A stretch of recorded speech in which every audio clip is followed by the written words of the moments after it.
sa coverage natin tuwing may bagyo, di ba, sumasabak tayo, ikaw, sumasabak ka rin sa baha. Oo.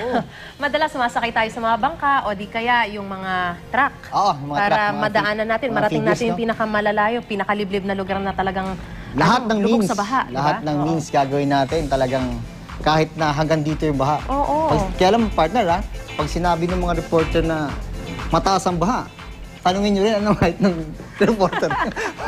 Iba pag sa inyo.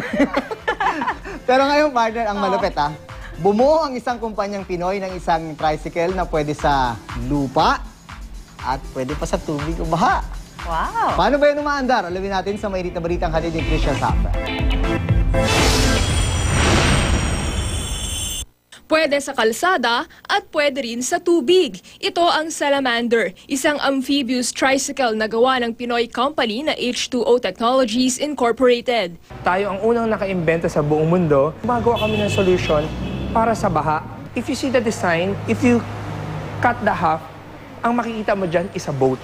De gasolina ang prototype na ito. Kayang magsakay ng hanggang 6. May kasama na rin itong sagwan sakaling mamatayan ng makina sa tubig. Mayroon ding dekuryenteng prototype. Parehong may solar panel din at USB ports ang electric at de gasolinang Salamander. Pwede raw mag-charge ng electronics kapag may emergency at nawala ng kuryente.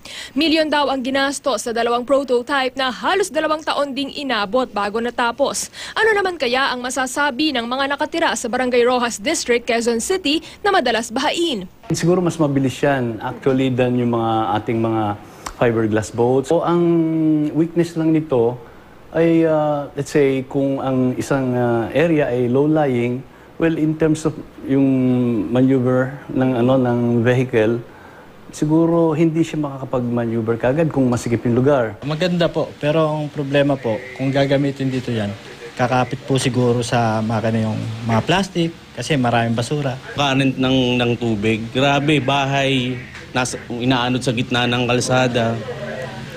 Tingin ko kung ganyan siya kabilis, hindi siya uubra. Ayon sa H2O Technologies, subok at garantisado ang kakayahan ng amphibious trike. Maaari rin daw baguhin ang specifications para maging swak sa pangangailangan at budget. Ang target price namin is about sa ngayon, kung iniisip ko ballpark, it's about 200,000+.